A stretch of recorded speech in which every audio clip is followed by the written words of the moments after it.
माझे गडी कोण कोण गडी कोण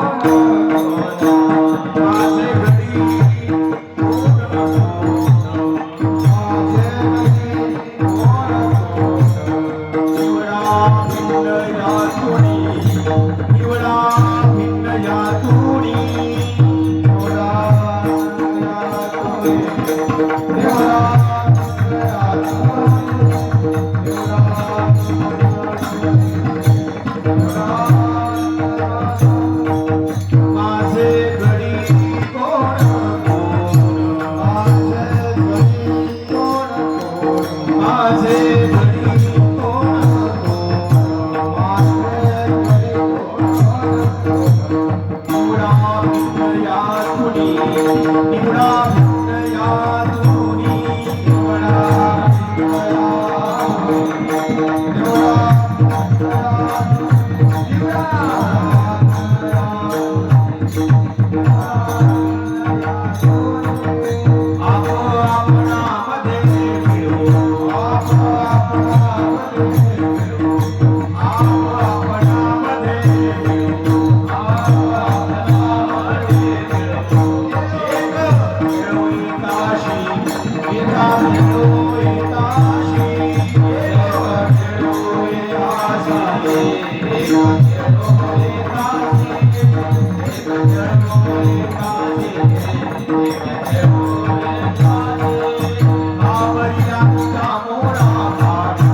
Oh,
माझे घरी कोण कोण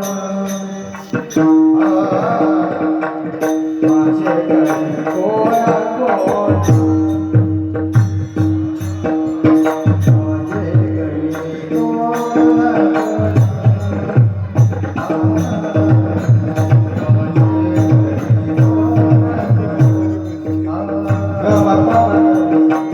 माझे घरी माझे घरी कोण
माझे गडी कोण कोण, माझे गडी कोण कोण, निवडा भिन्न यातुनी, आप आपणामध्ये मिळो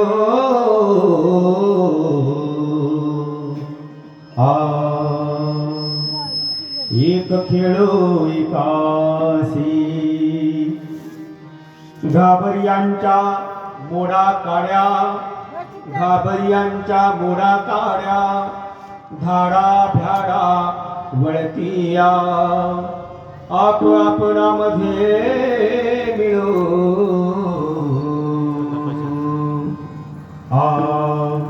एक खेळो एकासी,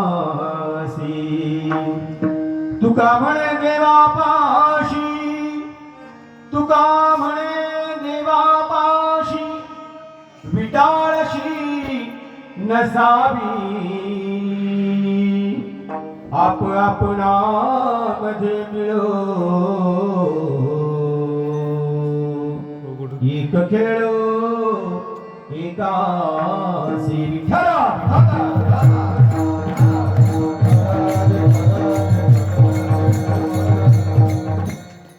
महायोग पीठे तटे भीमरथम वरं पुंडरीकाय गातुं मुनीन्द्रे समागतदिष्टं तमानन्दकन्दं परब्रह्मलिङ्गं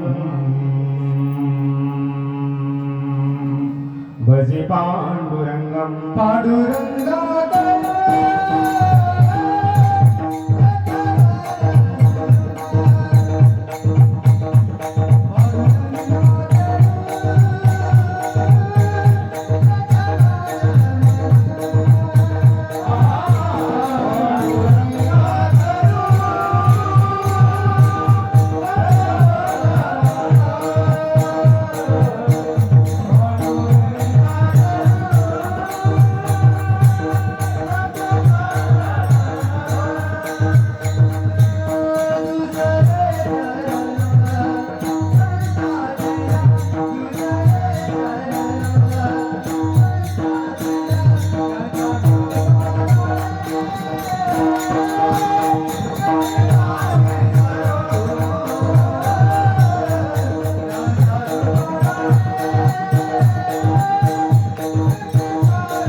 पांडुरंगा करू प्रथम नमन दुसरे चरण संतांच्या त्यांच्या पदारी पतीचा विस्तारू बाबाजी सद्गुरुदास तुकाराम जयांचे केले या स्मरण होय सकळ विद्यांचे अधिकरण तेची बंधू श्री चरण श्री गुरूंचे ते नमस्कार होणी आता वचन ऐका कमलापती माझी रंगाची विनंती कर जोडितो कथे काळी आपण आसारे जवळी मनोजवं मारुततुल्य वेगं जितेंद्रियं बुद्धिमतां वरिष्ठं वातात्मजं वानरयूतमुख्यं श्रीरामदूतं शरणं प्रपद्ये नमो सद्गुरु तुकया ज्ञानदीपा नमो सद्गुरु सच्चिदानंद रूपा नमो सद्गुरु भक्त कल्याण मूर्ती नमो सद्गुरु भास्करा पूर्ण कीर्ती ओम नमो ज्ञानेश्वरा करुणाकरा दयाळा तुमचा अनुग्रह लादलो पावन झालो चराचरी मस्तक माझे पायावरी मस्तक माझे पायावरी या वारकरी संतांच्या या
मस्तक हे पायावरी या वारकरी संतांच्या माझे गडी कोण कोण माझे गडी कोण कोण निवडा भिन्न यातुनी आप आपणामध्ये मिळो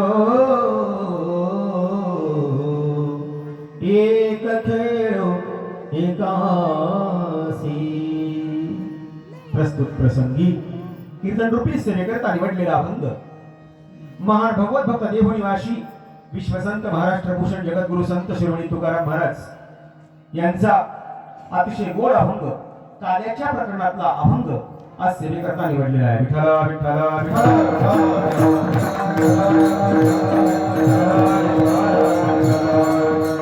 प्रस्तुत अभंगामध्ये काल्याचे प्रकरण अतिशय गोड आहे. जोपर्यंत पारायणातलं सप्ताहातलं काल्याचं कीर्तन होत नाही तोपर्यंत पारायण पूर्णत्वाला गेलं पारायण पूर्ण झालं असं म्हणता येत नाही. जसं एखाद्या मंदिराला जोपर्यंत कळस बसत नाही तोपर्यंत ते मंदिर पूर्ण झालं असं म्हणता येत नाही.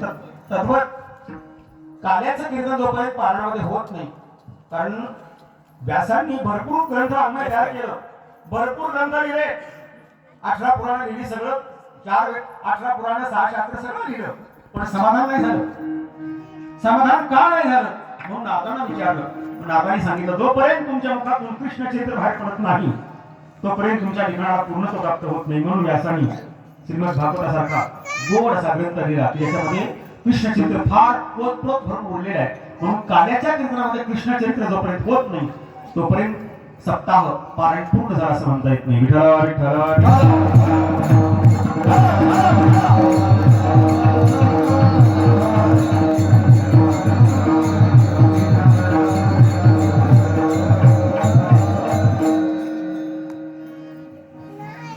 आपण जन्माला आलो, माणूस म्हणून जन्माला आल्यानंतर इतर प्राण्यांच्या पेक्षा माणसाकडं ज्ञान नावाची वस्तू देवाने जादा दिलेली आहे, की जे ज्ञान पशु पक्ष्यांना नाही, जनावरांना नाही. का आहे का? जर त्यांना ज्ञान असतं तर सगळी जनावर मंडपात बसली असती का नाही? विठ्ठल विठ्ठल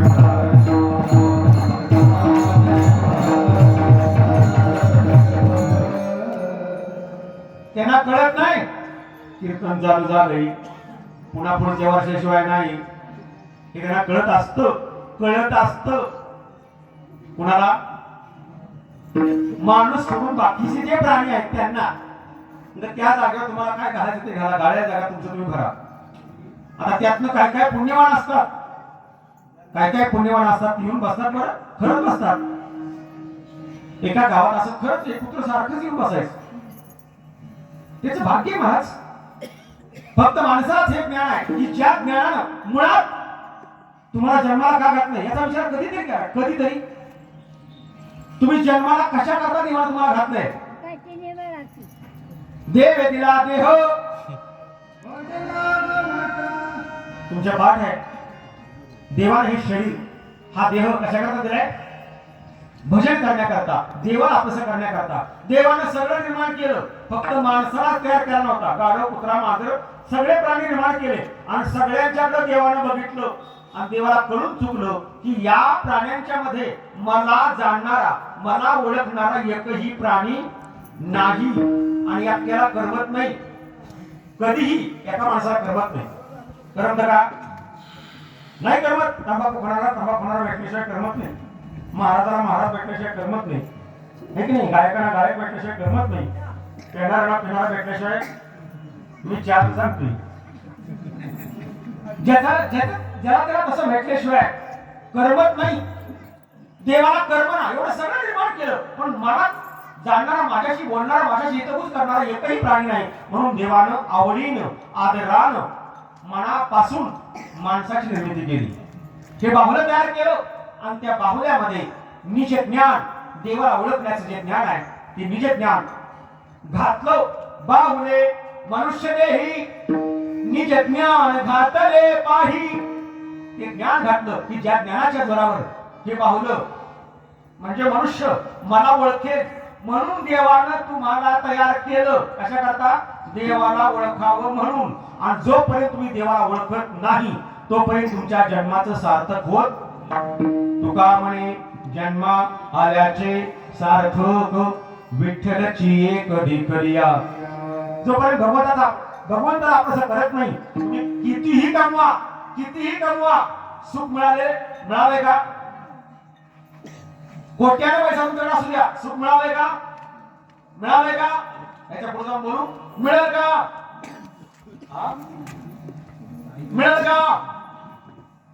नाही. मग बंद करता का? ऐका, का सुख मिळणार नाही? तर मुळात देव सोडून बाकी सगळे ठिकाण दुःख रूप आहेत. देव सोडून बाकी सगळे ठिकाण दुःख रूप आहेत. एरती माईके दुःखाची जनिती. देव सोडून बाकी सगळे ठिकाण दुःखाला जन्म देणारे आहेत. त्यामुळे तुम्ही त्या ठिकाणी सुख शोधताय, पण ते सुख तुम्हाला क्षणिक आहे. लग्न केल्यानंतर सुख वाटतं, क्षणिक आहे. पैसा आल्यानंतर सुख वाटतं, क्षणिक आहे. ते संपणार आहे. न संपणारे सुख फक्त देवाच्या चरणाजवळ आहे. तोच फक्त सुखाचा सागर आहे. सर्व सुखाचे अगर कोण बाप आहे थोडा देवीवर म्हणून त्याला जोपर्यंत अभ्यास करत नाही कळलं असं सांगतो. ऐका, सारखं सारखं हे सांगत आलं मी. मीठ समुद्रामध्ये तयार होतं, मीठ समुद्रात तयार झालं, पण मिठाला वाटलं कुठवर पाण्यात राहायचं. समुद्रात कुठवर राहायचं, पाण्यावर कुठवर राहायचं, जरा बाहेरचं जग बघावं असं त्या मिठाला वाटलं. आणि योगायोग त्याचं भाग्य उदयाला आलं आणि त्याला पोत्यात भरलं आणि ती पोती ट्रकात टाकली. ट्रकात टाकल्यावर मिठाला आनंद झाला. का? बरं झालं आज पाण्याला सोडलं. आणि पाण्याला सोडल्या 4 चाकी गाडीत बसायला मिळायला लागलं. कोणाचं सांगतोय? विठाला विठ्ठल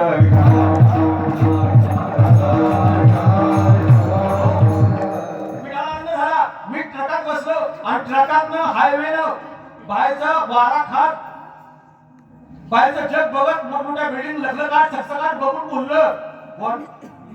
मिठाचं सांगतो, हिऱ्यात ठेवायचंय. मीठ 4 चाकीनं फिरायला लागलं. पहिली होतं का मिठाला आयुष्य गेलं पाण्यात. मिठाचं सांगतोय त्याला आनंद झाला. 4 चाकीनं फिरू लागलं आणि पुण्यासारख्या मोठ्या शहरात आलं. आता मोठ्या शहरातल्या मोठ्या दुकानदाराच्या घरी जिथं गोडाऊन होतं, आता ते मोठ्या दुकानदाराचं गोडाऊन काय साधा असेल का? बंगला होता, गोडाऊनाचा बंगला. आता ते मीठ बंगल्यात उतारलं, बंगल्यात राहू लागलं. कोण? पहिला बंगला होता का? ए मिठाला विठाला विठाला बंगल्यात उतारलं. बिन काय करता बंगला मिळाला मिळाला नाही, मंजूर झाले की नाही करतो? विठाला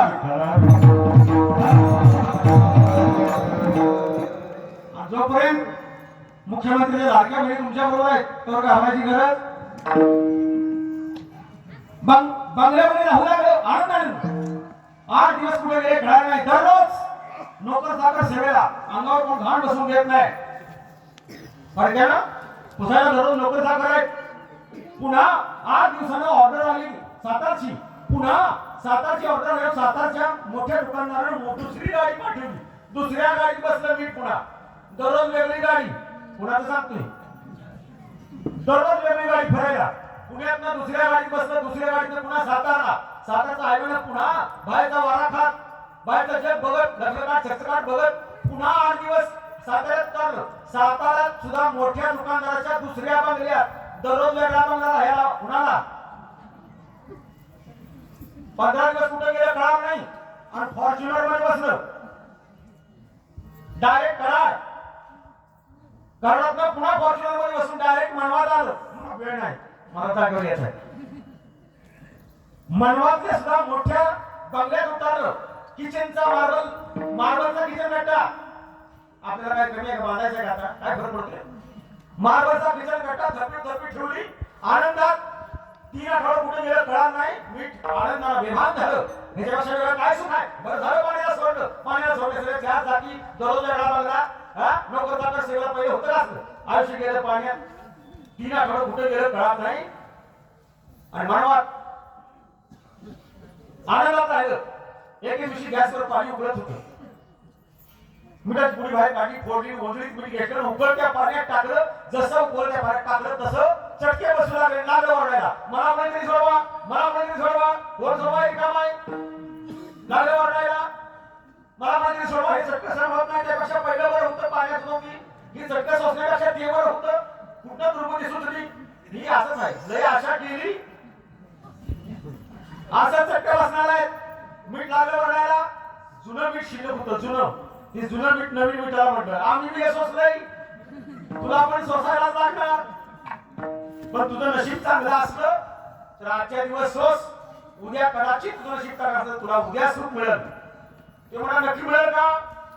म्हणजे सुरसून घ्या आजच्या दिवस, उद्याच उद्या बघू. शेवटी ते चटकं खाऊन घरी आलं. संध्याकाळी निश्चित पडलं. कोणाचं सांगतोय? दुसऱ्या दिवशी सुख मिळेल या आशेनं पुन्हा उठलं. दुसऱ्या दिवशी पुन्हा वेगळी तरा. सुखानं सुख मिळेल या आशेनं उठल्यावर दुसरी तरा. त्याला घेतला पाट्यावर. त्याच्यावर पीठ घेतलं, वरवटा फिरवायला सुरुवात केला. ते म्हणा का चटकं होतं. आज म्हणा सुरात होतो हारांचा काही सुटतच राहत नाही. त्यापेक्षा पहिलं होतं पाण्यात बरं होतं. मला म्हणजे सोडवा, मला म्हणजे सोडवा. कोण सोडवा? प्रत्येकावर फिरलंय. तरी पण तुला मीठ म्हणलं कदाचित तुझं नशीब चांगलं आहे उद्या संपलं म्हणलं काल मी हेच बोला ह्याशिवाय पर्याय नाही असंच बोलायचं असतं हे सोसायलाच लागतं तिसऱ्या दिवशी ती आशेनं उठलं तिसऱ्या दिवशी वेगळी त्याला भेटला खरबत्यात वर्ण मिरच्या टाकण्याची आता सुरुवात केली जो म्हणतात त्याच्यापेक्षा पहिलं बरं होतं हे सोसण्यापेक्षा मेलेला बरं हे असंच आहे शेवटी काकुलतीला आलं आणि त्याचं नशीब चांगलं नेमकं गावात पारायण चालू होतं कोणाचं सांगतोय पारायण चालू होतं आणि ते वैतागलं कोण वैतागून बडे महाराज भेटले बडे महाराज म्हणलं मला कोणतरी आपलं सोडवा काहीतरी उपाय सांगा बडे महाराज म्हणजे असं कर तुझा योग चांगलाय चल वाटपात महाराज आले महाराजांच्यावरती तुझं महाराजांना तू सांग तुझी व्यथा महाराज तुझं दुःखाचं निवारण करतील ते पळत झालं महाराजांच्या डोक्यानं घातलं महाराज सगळ्या हकीकत सांगितली की माझं दुःख संपवा महाराज म्हणले ठीक आहे योग्य ठिकाणी आलायस तुझं दुःख तात्पुरतं नाही कायमच संपवतो त्याला आनंद झाला आता तुमचं दुःख तुम्हाला संपवायचं आहे का ऐका पुढे तुम्हाला त्याला अटॅच करणार आहे मी त्याला सांगितलं सगळी कहाणी सांगितली मला तू सोडवा मला हे सर्व होत नाही माझं पहिलं अवस्था बरी होती महाराज म्हणले ऐक तुला दुःख का भोगावं लागले माहितीये तुम्हाला दुःख का भोगावं लागते माहितीये ऐका मी त्याला सांगितलं तुझं दुःख संपायचं असेल तर तू काय कर तुझं जे मूळ स्वरूप आहे मिठाचं मूळ काय मिठाचं मूळ पाणी समुद्राचं पाणी हे मिठाचं मूळ आहे अरे तू तुझ्या मुळाला सोडलायस मुळाला सोडून बाजूला आलायस त्यामुळे तुला दुःख भोगावं लागतंय तुला दुःख संपवायचं असेल तर तू पुन्हा पाण्याशी एकरूप हो तुझ्या मुळाकडे जा पाण्याकडे जा आणि पाण्याशी एकरूप हो एकदा का तू एकरूप झालास तुझं दुःख कायमच संपल मिठाला पटलं आणि मीठ पुन्हा पाण्याकडे गेलं पाणी रूप झालं मीठ म्हणून शिल्लक राहिलं नाही ते पाण्याशी एकरूप झालं आता त्यांचं दुःख कोण दिल का त्याचं दुःख संपलं का नाही तसं तुमच्या आयुष्यामध्ये जर दुःख संपवायचं असेल तर तुमच्या आमचा जे मूळ आहे तुमचा आमचं मूळ कोण आहे तुमचा जीव हा देवाचा अंश आहे म्हणजे भगवंत हे तुमचं आमचं मूळ आहे कळतंय का जोपर्यंत तुम्ही तुमच्या मुळाकडे जात नाही म्हणजे देवाकडे जात नाही देवाला कसं करत नाही देवाशी एकरूप होत नाही तोपर्यंत तुमच्या सुद्धा या जीवाला सुख मिळणार तेने विना जीवा सुख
देवाशिवाय आपल्याला सुख मिळणार मी बोलतोय कुणाला बोलतोय तो माझ्यात आहे म्हणून बोलतोय तुम्ही आता बसलेला आहात कुणाला बसलाय कळत आहे ना माझी भाषा कळते ना मी वाईट तालुक्यामध्ये कीर्तनाला गेलो होतो एका आजीनं फोनवर म्हणून मला सांगितलं महाराज जेवण काय करू द्या म्हणजे साधं जेवण भाकरी एखादं कालवड आमटी वेगळी कालवड करायला सांगितलं तिनं वारकऱ्यांच्यासाठी खास कालवण केलं आणि वाढता पुढे आली महाराज तुमच्यासाठी खास कालवण केलंय म्हटलं कशाचं केलंय आजी म्हणली तुमच्याकरता खास पोपटाचं कालवण केलंय म्हणजे जातीवर माळ केले पाण्यात माळ घातले 5व्या दिवशी असलं खात नाही ती बाकीची महाराज म्हणजे आम्ही खात नाही म्हणजे तुम्ही खात असाल मी नाही खात म्हणजे तुम्हाला पोपट म्हणजे काय माहित नाही म्हणजे सगळ्या जगात माहिती पोपट काय हिरवा असतो हे सगळ्याला माहिती आहे नाही म्हणजे हे पोपट हिकडचं वेगळं आहे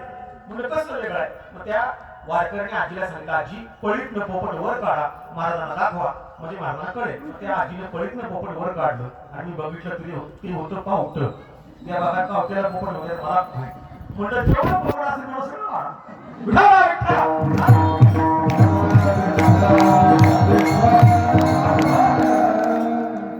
कळतंय माझी भाषा कळते कळतंय ना. कुठे होतो आपण काय सांगत होतो. पोपट पोपट. मला माहित हे परमार्थ सोडून इतर गोष्टी लवकर मनाला चिकटून राहतात. परमार्थ मनाला लवकर चिकटून राहत नाही. ही आपल्या जीवाची शोकांतिका आहे, आपल्या मनाची शोकांतिका आहे. यामुळे परमार्थापासून आपण लांब राहतोय आणि हेच नेमकं मला आज कीर्तनात सांगायचं आहे. मी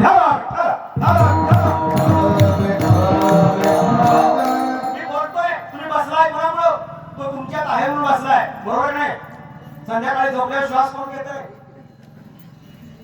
सकाळ उठवतो कोण. सकाळ कोण उठवतोय.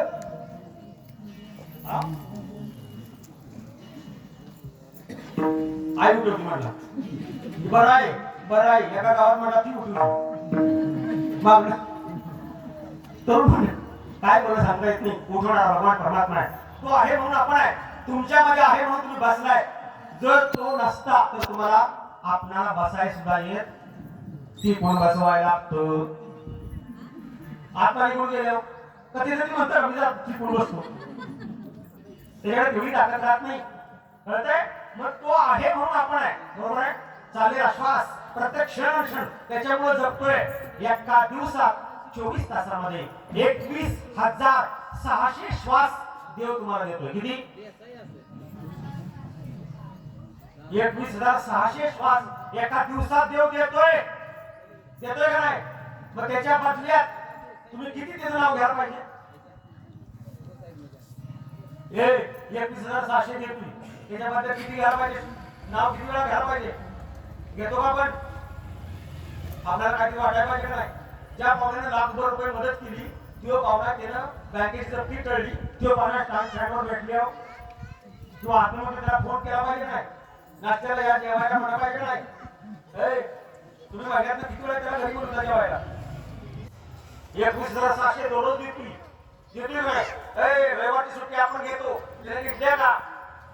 घेतल्या का सांगू का त्याला घ्या म्हणजे लवकर कळत.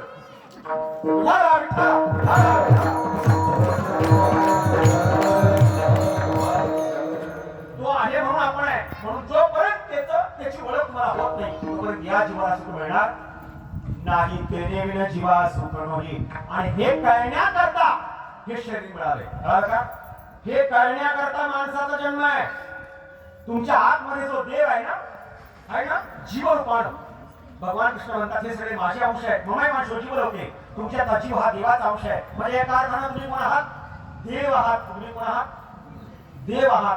पण मायेच्या सानिध्यामध्ये तुमचा जीव मन बुद्धी मायेच्या सानिध्यामध्ये आल्यामुळं तुम्ही मी देव आहे विसरून गेलाय आणि मी मनवकर आहे ह्या आविर्भावात आपण जगायला सुरुवात केली आहे. कळत आहे का. मी शिरबकर आहे मी मनवकर आहे या आविर्भावात आपण जगायला सुरुवात केली. आपण वास्तविक पाहता तुम्ही कोण आहात. बारसा करायच्या अगोदर तुम्ही कोण होता. नाव ठेवलं म्हणून आता हात मारताय. अगोदर कोण होता. बर जन्माला यायच्या अगोदर तुम्ही कोण होता. खरंच तुम्ही देवच आहात. आणि हा देव आपलाच आपल्या आतमध्ये आहे. आतमध्ये तो आपल्यालाच कळावा आणि त्याच्याशी एकरूप व्हावं हे करण्याकरता हे कार्याचं कीर्तनाचं आहे. म्हणून महाराज म्हणतात आपण आपणामध्ये मिळूया. आपणामध्ये मिळू. आतमध्ये जो देव आहे ना तो आपला आहे. मग असे प्रमाण झालं. तुकोबाराय म्हणतात आपला तो आपलं कोण आहे. आपलं कोण आहे. तुमची जी नाती आहेत ती काही काळापूर्वी आपली आहेत. ऍडमिट केल्यावर डॉक्टरनं मोठं ऑपरेशन केलं. डॉक्टर म्हणतो माझ्या आता सगळं संपलं. आता कोण. आता वाचवणारा कोण आहे. त्यात कुठलं नातं तुमचं उपयोगी पडतं त्यावेळेला. मग शेवटी वाचवणारा कोण आहे. म्हणजे सगळ्यात जवळचं कोण आहे. म्हणजे आपलं कोण आहे हे तुम्हाला कधी कळलं. आपलं कोण आहे हे तुम्हाला कळलं कधी. आता. बरं ठीक आहे हे मला पुढचं विचारायचं. आता तुम्हाला कळालं आपलं कोण आहे.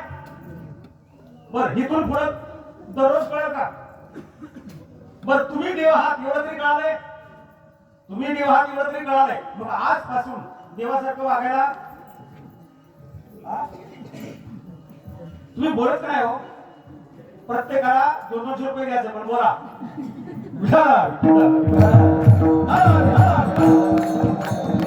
हो, तुम्ही कोण आहात?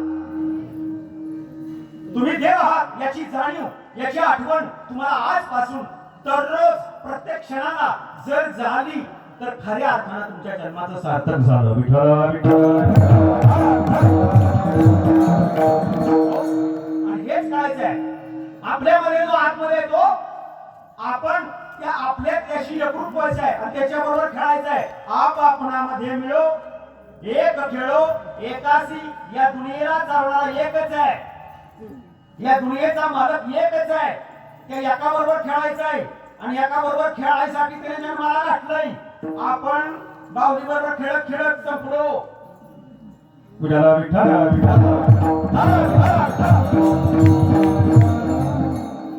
कळतंय? मायेबरोबर खेळत खेळत आपलं आयुष्य संपलं महाराज. आपण त्या एकाशी एकरूप व्हायचंय, एकाबरोबर खेळायचंय. म्हणून आपणामध्ये मिळो, एक खेळो एकाशी. आणि ज्याला हे कळत नाही तो काय पण बोलेल, त्याला तुम्ही घाबरू नका. घाबरयाच्या मोडा काढ्या करून करून भागले लय शाळा अशी घाबरणारी भरपूर आहे. त्यांच्या नादाला न लागता ही तुमच्या परमार्थाला आड येणारी सगळी जी अडचणी आहेत, या अडचणी या मोडून काढा. म्हणून या वाटा हे नको ते बाजूला झाला. घाबरयाच्या मोडा काढ्या धाडा धाडा त्याला बाजूला बघा. तुमच्याकडे घेऊन नका. तुमचा जो सरळ मार्ग आहे ना, भगवंताकडे जाणारा, जिया पावसी अभ्यंग निज धाम माझे, त्याला आपलंसा करा. घाबरयाच्या मोडा काढा धाडा धाडा वळती या. आणि एक लक्षात ठेवा, देवाकडे जाताना देव तुमच्या 7 परीक्षा घेतो. अहम, दारा, पुत्र, स्वजन, ग्रह, द्रव्य आणि आशा. या 7 परीक्षेपैकी पहिलीच परीक्षा आहे अहम नावाची पहिली परीक्षा. आहे का माझ्यासारखा आवाज? हितच नापास ही देवाची पहिली परीक्षा. तुम्हाला जरा जरी अभिमान झाला, तिळा एवढा तिळा एवढा तिळा एवढा तिळा एवढा जर अभिमान झाला तर तो देवाला मेरू पर्वत एवढा वाटतो.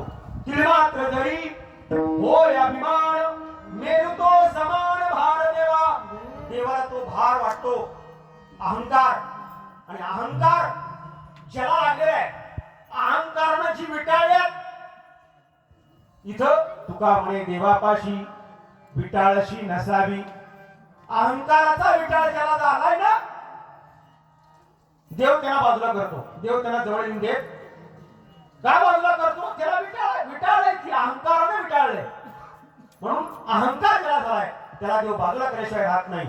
आणि असं ज्याला कळतं, जो देवासाठी जगतो, आपल्या तोंडातनं दुसऱ्याला वाईट कधी बोलत नाही, प्रत्येकामध्ये देवाला पाहतो. आपल्या काया वाचा आणि मने, तोंडानं, मनानं, वाचेनं, काया शरीरानं जो दुसऱ्याला दुखवत नाही, सगळ्याशी देव समजूनच वागतो, असे जे आहेत ते माझे गडी आहेत असं कृष्ण परमात्मा म्हणतो. असे माझे गडी कोण कोण आहेत ते यातनं निवडा आणि ते निवडून मग एक जो खेळ खेळून त्या एका बरोबर तो खेळ आज खेळायचा आहे.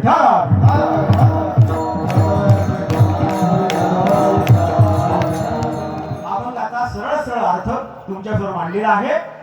यानंतर कृष्ण परमात्म्याचं चरित्र थोडंसं सांगायचं आणि सेवा आटोपात घ्यायची आहे.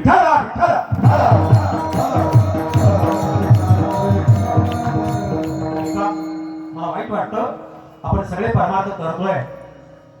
लाखो लोक परमार्थ करतायत, करोडो लोक परमार्थ करतायत. पण माझं एक वाक्य महत्वाचं ऐका.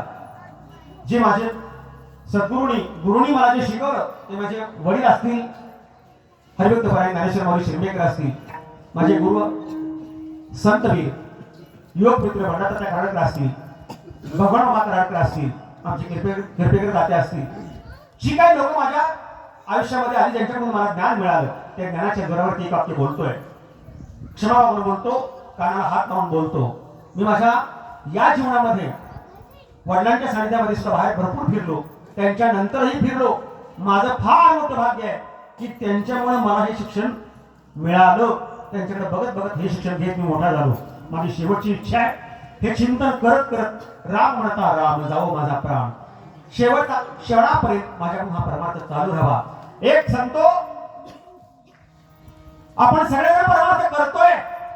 पुढचं वाक्य फार महत्वाचं आहे. अनेक लोक परमार्थ करतात. माझे बरेचसे सवंगडी मित्र आहेत, या मार्गातले आहेत. कीर्तनकार मंडळी माझी मित्रमंडळी आहेत, प्रवचनकार मंडळी आहेत, गायक मंडळी आहेत, वादक मंडळी आहेत. अतिशय गंधर्व गायन करणारी अशी मंडळी सुद्धा माझ्या सानिध्यामध्ये होती. हरिद्वारला मी गायला गेलो. माझे बरेचसे तिथं साधू मंडळी मित्र आहेत. बरीचशी आमची चर्चा चालते. मला हे जगात जे विकारी जग आहे, मी त्याला प्रश्न विचारला होता. मला ह्या विकारी जगात परमार्थच करायचं नाही, कारण अनेकांचे विकार समोर येत आहेत. त्यामुळे एकट्यापुरता परमार्थ करू का असा प्रश्न विचारला होता. ते म्हटले, हाच विचार जर तुकोबर आणि ज्ञानेश्वरांनी केला असता तर हे जगाला ज्ञान मिळालं असतं का?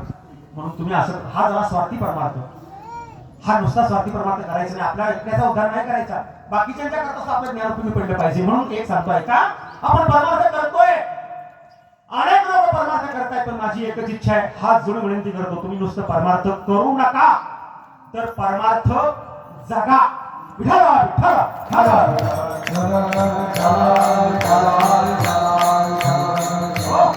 परमार्थ करतोय फक्त आपण शरीरानं, पण परमार्थ जगता आला पाहिजे. जेवढं ऐकतोय, ऐकल्या पहिल्या मनाला प्रश्न विचारायचा, जे ऐकले तसा मी आहे का? जे ऐकले ते गुण माझ्याकडे आहेत का? परमार्थाने जे काही चांगलं सांगितले ते माझ्याकडे आहे का? मग नसेल तर ते लवकर कसं घालवता येईल असा विचार करावा, तर खरा परमार्थ आहे महाराज. पण लोक दुर्दैव आहे महाराज, खरं दुर्दैव महाराज. सचिन महाराज, तुकाराम महाराज, लोक परमार्थ करतायत, पण अशा पद्धतीनं कोणी राहत नाही. आचरण रहित परमार्थ चालवा ही शोकांतिका आहे.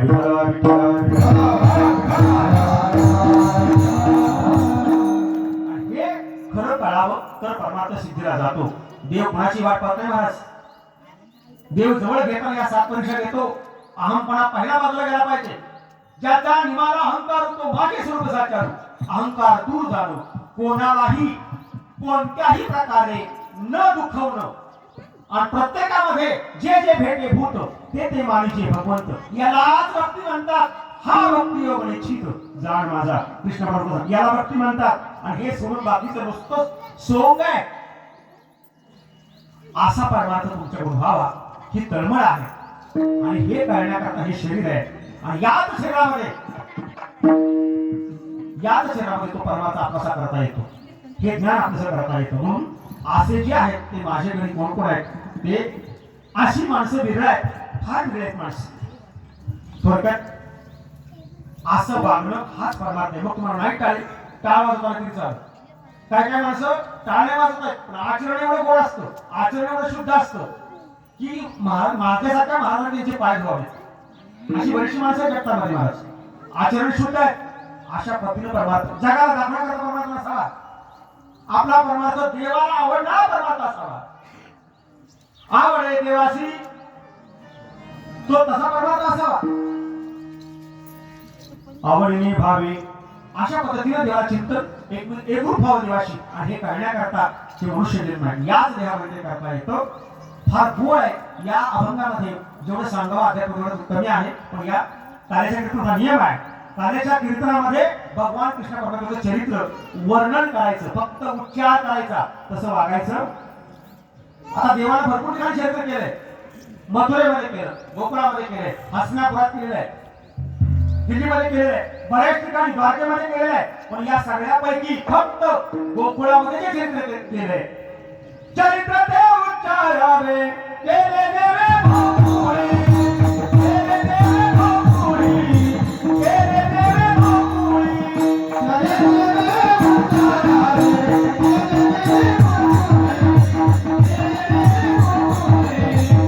देवे उच्चारावे, केले देवे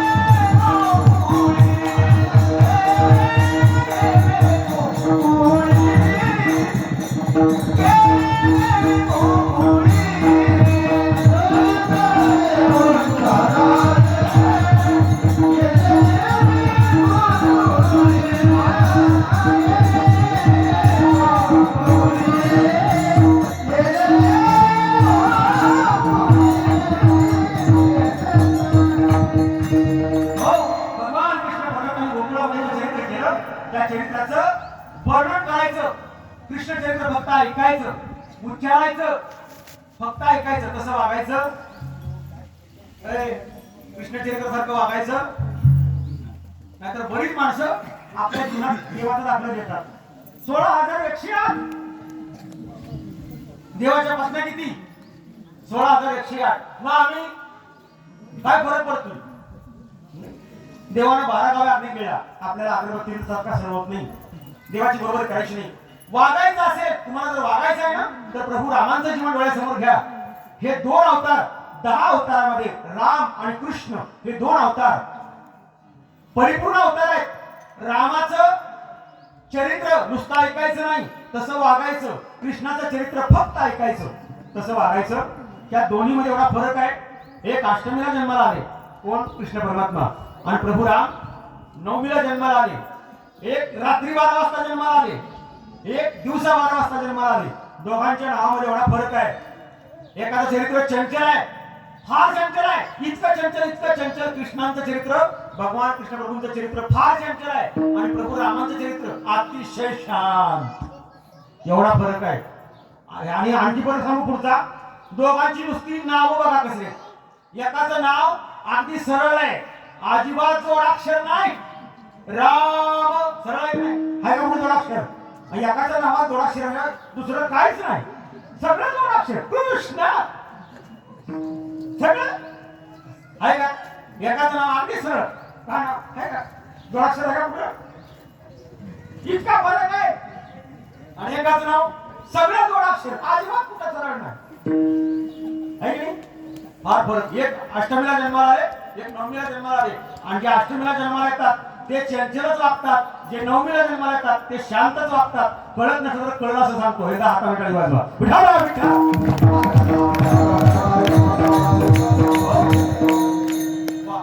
टाळी छान वाजत आहे. मला काय काय सांगायला लागायचं. टाळी वाजवा. टाळी वाजवायची फायदे काय माहिती आहे का? आपल्या नशिबामध्ये वाईट जर सटवीला लिहिलं असेल तर ते टाळण्याचं सामर्थ्य भजनातल्या टाळीत आहे. म्हणून आवर्जून टाळी वाजवावी. संत गोरोबा काकांनी टाळी वाजवले, परिणाम काय झाला माहितीये का? नामदेवरायांनी सांगितलं हात वरती करा, टाळी वाजवा. गोरोबा काकांनी आपले दोन्ही हात मनगटापासून तोडून घेतले होते. का तोडून घेतले ते मला सांगायला वेळ नाही, पुढचं आहे का? अजून कीर्तनावर यायचे. आणि नामदेव म्हणाले हात वरती करा, टाळी वाजवा. गोरोबा काकांनी छोटे हात वरती केले आणि एकमेकावरती आदळले. परिणाम काय झाला? त्यांना पुढे हात फुटले आणि आपल्याला हात असून टाळी नाही वाजली. आणि कुणाचं काय असं झालं, त्याला मी जबाबदार.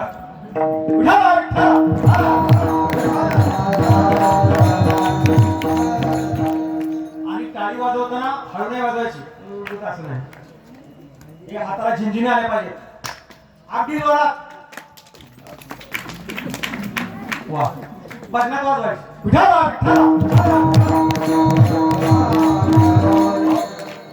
त्याचा फायदा काय माहितीये?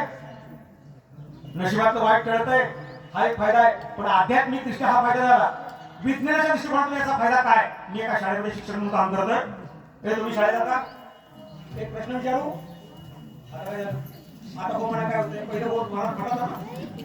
शाळेत जाता का? नक्की जाता ना? एक प्रश्न विचारू का? मास्तर कितीला आहे?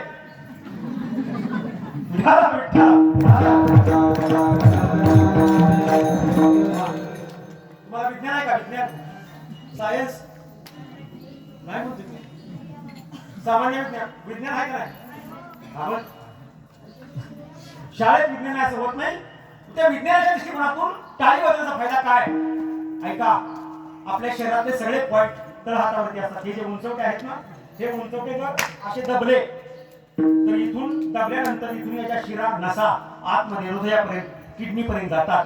या नसामध्ये जो रक्तप्रवाह असतो तो रक्तप्रवाह व्यवस्थित चालू राहतो. जर हे दबलं तर व्यवस्थित चालू राहतो. हे जर नाही दबलं तर ते कुठेतरी चॉकअप होण्याची शक्यता असते. त्याच्याकरता डॉक्टरकडे जावं लागतं. मग ते डॉक्टरकडे गेल्यानंतर डॉक्टर ॲक्युप्रेशर करतात. किडनीकडे जाणारी कुठली नस आहे आपल्याला माहिती आहे का? कुठला पॉईंट आहे? मग ती डॉक्टर तोच पॉईंट दाबतात आणि मग ती किडनीकडे जाणारी नस, त्याचा रक्तप्रवाह व्यवस्थित चालू राहतो. त्याच्याकरता 5-5, 10-10 हजार रुपये फी भरायला लागते डॉक्टरकडे. कीर्तनात बिन पैसे देता फुकट असं जर वाजवलं तर सगळं दबल का नाही? सगळं दबल का नाही? आणि सगळं दबल्यावर हृदय, किडनी जास्त दिवस चाललं का नाही? ज्याला वाटतंय आपलं हृदय किडनी जास्त दिवस चालावी ते म्हणजे डबल असं मोठ्या गाडी वाजवा विठाला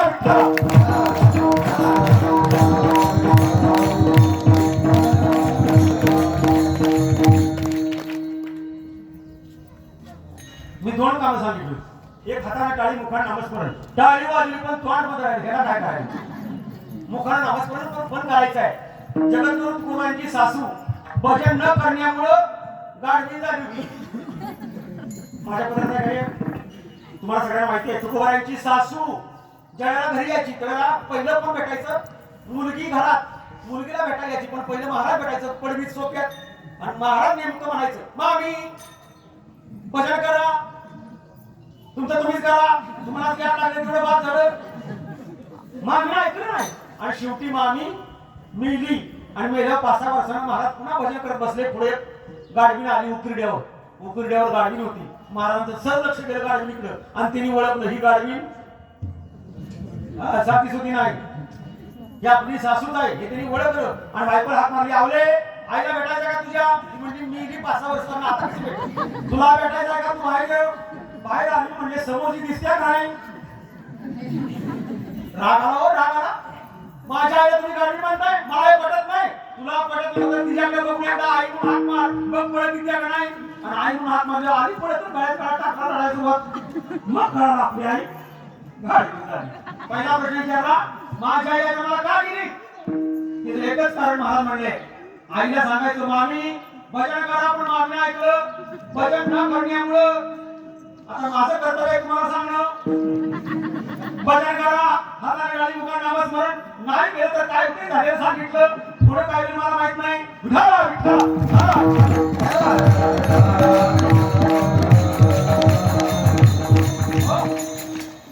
बरेचसे डॉक्टर सांगतात काय माणसं मी बघितले आता सध्या मी जिथं राहतोय शिरब्यात तिथं शेजारी एक बंगला आहे त्या बंगल्यावर सकाळचा एक माणूस टेरेसवर मोठ्याने टाळा वाजवतो खरं वाजवतो खोट नाही सांगत माझा मुलगा तिथं आलाय बघा त्याला तरी पण ऐकू नये दोन्ही मुलं शिरब्यात तिथे डॉक्टर सांगतात हे ऍक्टिव्हेशन होण्याकरता सगळ्या नसा मोकळ्या राहण्याकरता टाळ हे दबलं पाहिजे पायाला खडं लागलं पाहिजे म्हणून सकाळ सगळं पैसे तुम्ही बसलं रात्री महाराज सांगितलं फॉर्च्युनर गाडी 40 लाखाची गाडी घेतली पण डॉक्टरने सांगितलं चालायला लागत काय उपयोग 40 लाखाचा चालायला लागत तुम्ही पायाच्या पडलेला असता हे सगळं ह्या शरीरामध्ये ऐका हे जीवन अतिशय भंगुर आहे राम आणि कृष्ण ही दोन नावं आपल्या मुखातून जास्त आहेत रामकृष्ण आम्ही ही दोन्ही साजिरी हृदय मंदिरी स्मराकारे आपुली आपण करा सोड म्हणा संसार बंधन तोडावे संसार होणार आहे परमार्थ करावा लागतो का नाही संसारात घ्या बागून असं कधी संसारात म्हणता का पण सत्यनारायणाची पूजा असते घ्या बागून काका घ्या बागून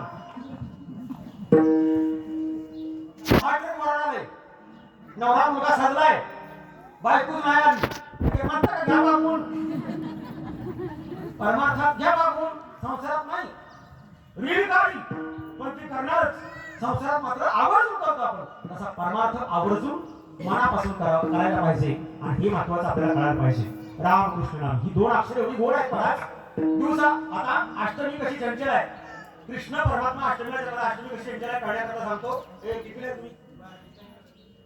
तुम्ही तुम्हाला पाडे येतात का पाडे किती पर्यंत येतात बरं जाऊ दे 10 पर्यंत येतात का नक्की मी पुढचा एक चणार होतो पण 10 पर्यंत येतात का 8चा पाडा येतो का आता बघा 8 आहे वा हुशार आहे 8 नाही हुशार पोर नक्की पास होणार 16 मध्ये 1 आणि 6 हे दोन अंक आहेत 1 आणि 6 1 आणि 6 बेरीज किती येते 1 आणि 6 7 बरोबर आहे 8 त्रिक 24 मध्ये 2 आणि 4 हे अंक आहेत 2 आणि 4 6 पहिलं 8 होतं नंतर बेरीज 7 आली तिसऱ्या वेळेला बेरीज 6 आली आता बघा 8 म्हणजे 8 त्रिक 24 झाले 8 चौक 36 बेरीज आली 5 बरोबर का आता म्हणजे बेरीज आता बघा 8 बेरीज 12 बरोबर का? हे 12 आहे का? हा नक्की का?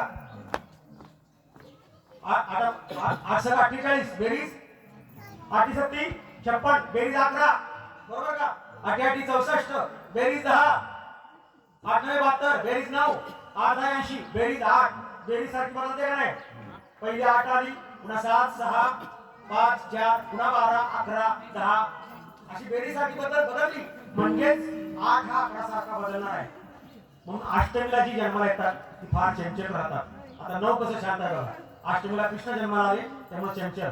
आता नवमी किती शांत आहे म्हणून राम कसे शांत आहेत बघा. 9 एके 9 दुनी बेरीज 9 त्रिक बेरीज 9 चौक बेरीज 9 वजा बेरीज 9 सक बेरीज 9 वजा 9 सक 54 9 सत्ता बेरीज 9 आठे बेरीज नवीन बेरीज 9 10 बेरीज बनवते का? नाही बदलत. नवमी किती शांत आहे म्हणून नवमीला राम जन्माला आले.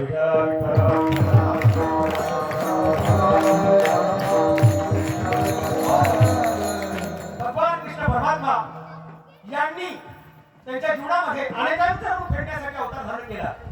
2 जोडपी होती. 2 जोडपी तपश्चर्या केली, देवाला प्रसन्न केलं आणि दोन्ही जोडप्यांनी देव प्रसन्न झाले. दोन्ही जोडप्यांनी मागणं मागितलं की तू आमच्या पोटी मुलगा म्हणून जन्माला यावास. कृष्ण परमात्मा म्हणले मी कुणातरी एकाच्या पोटी मुलगा म्हणून जन्माला येऊ शकतो. दोघांची मागणी अशी पूर्ण करू शकणार नाही पण दोघं पण हट्टी होती.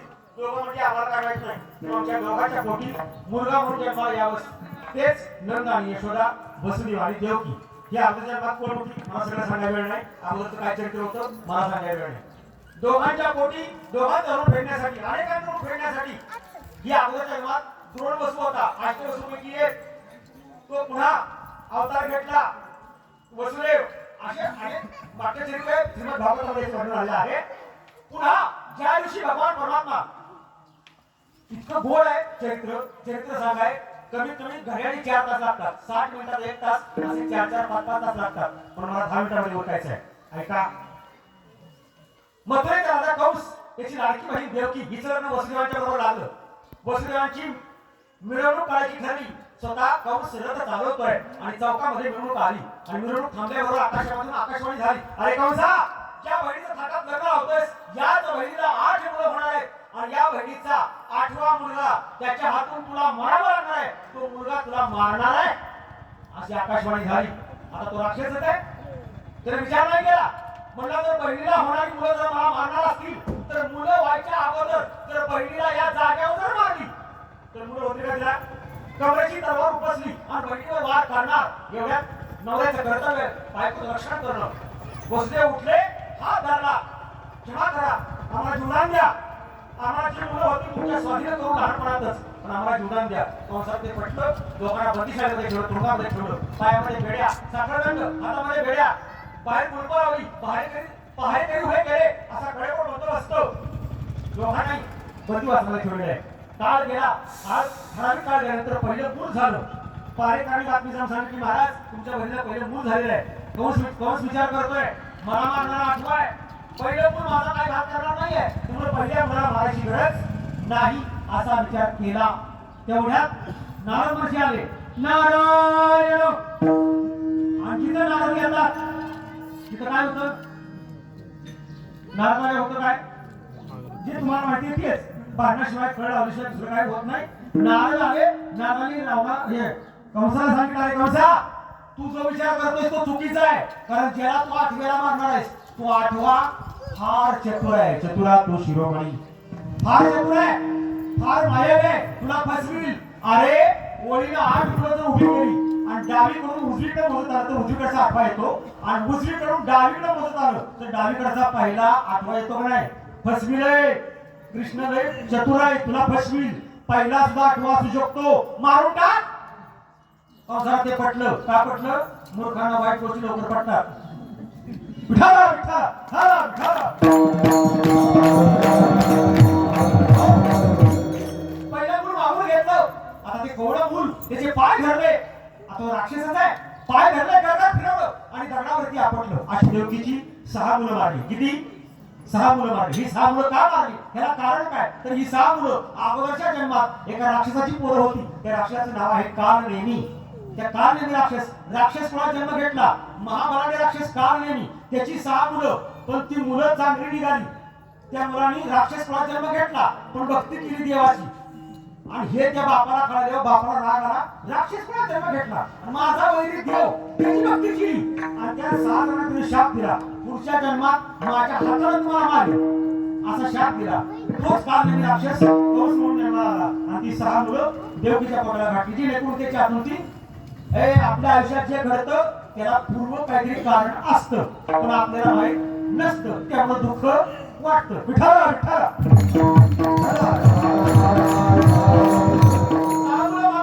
सातवा जो गर्भ आहे देवकीच्या उदरातून काढून घेतला मायेनं आणि रोहिणीच्या उदरातून घातला. तो पुन्हा जन्माला आला. त्याचं नाव बलिराम. आणि 8वा कृष्ण परमात्मा देवकीच्या पोटामध्ये वास्तव्य नाही केलं, डायरेक्ट प्रगट अयनी संभव 8 वर्षाची मूर्ती. देवकी म्हणली तुला माझा मुलगा कोण म्हणेल? तू 8 वर्षाचा, तू लहान हो. कृष्ण म्हणतात आई मी लहान होतोय बाबा, मी लहान होतोय, पण लहान झाला. यमुनेच्या पलीकडे गोकुळ आहे, तिथं नंद राजाला मुलगी झालेली आहे. त्या मुलीच्या जागेवर मला ठेवा आणि त्या मुलीला इकडे घेऊन या. नंदाच्या घराला, नंदाच्या घराला मजने गोकुळा,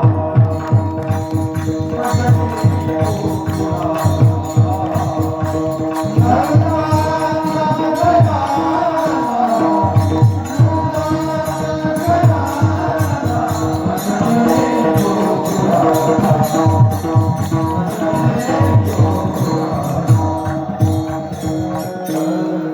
माया उपजली तेथे देवी बजावली येथे. फार गोड आहे, काय पण चांगले, पण वेळ कमी आहे. नंदाच्या घराला मजने गोकुळा. बाबा मी लहान होतो, मला गोकुळात न्या. कृष्ण परमात्मा लहान झाले आणि लहान कृष्ण एवढा देखणा होता, एवढा देखणा. अहो लहानपणातल्या कृष्णाचं नुसतं चित्र पाहिलं आपल्या घरात एखाद्या कॅलेंडरवर तर काही क्षण ते डोळे, आपले डोळे चित्राकडे स्थिर होतात का नाही? एकटक बघत राहतात का नाही? मग चित्राकडे जर एवढं एकटक बघत राहावंसं वाटत असेल तर खरोखरचा कृष्ण किती देखणा असेल, किती देखणा असेल. राजस सुकुमार मदनाचा पुतळा, रवी शशी कळा लोकलिया.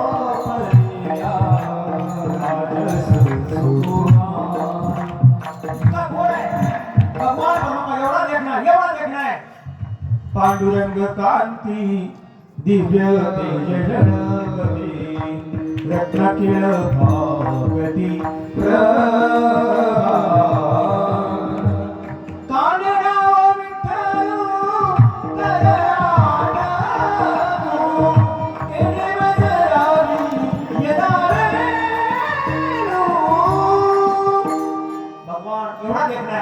देवकीने पाहिलं एवढं मोठं बाळ जर राजाला कळालं तर कंसाला कळतं, तो मारेल. डोळ्यात नासू वाहताय. एवढ्यात वसुदेवाला जाग आली. वसुदेवाने कृष्णाने सांगितलं, डोक्यात घेतलं, कृष्णाला पलीकडे न्यायचंय, यमुनेच्या आपल्याला गोकुळामध्ये न्यायचंय. न्यायचं कसं? पायामध्ये बेड्या, हातामध्ये बेड्या, करायचं काय? म्हणजे काय होईल तुम्ही असं विचार करून देवाला मांडीवर घेतला. वसुदेवाने देवाला मांडीवर घेतल्या घेतल्या उचलली कमळापती पायची बंधने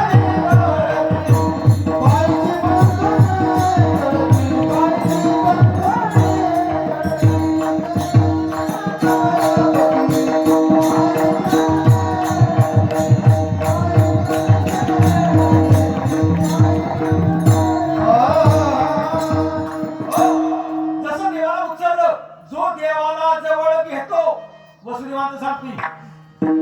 वसुदेवाने देवाला जवळ घेतल्या घेतल्या पायातले साखळदंड बेड्या आपोआप बेड्या तुटल्या शृंखळा. बाहेरची कुलप आपोआप निघाली. बाहेरचे पहारेकरी झोपी गेले. मनसी रक्षपाळ तेव्हा मोहिले सकळ. जो देवाला जवळ घेतो त्याच्या पायातली सगळी संकट दूर होतातच.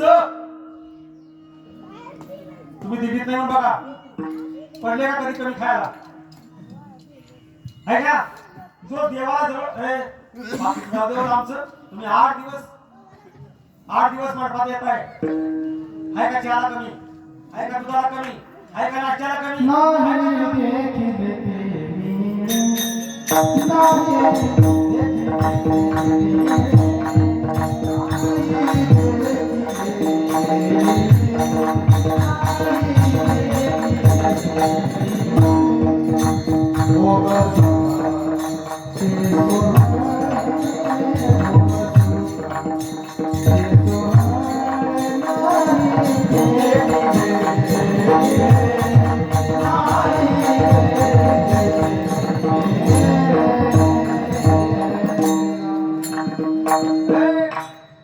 जे नाही खायला मिळत नाही असलं सुद्धा नाही देखील ते मिळे भोग सुखाचे सोहळे.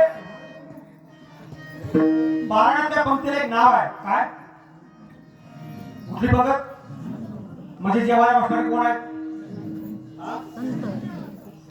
पारण्याच्या पंक्तीला नाव आहे संत पंगत, म्हणजे जेवायला बसणारी.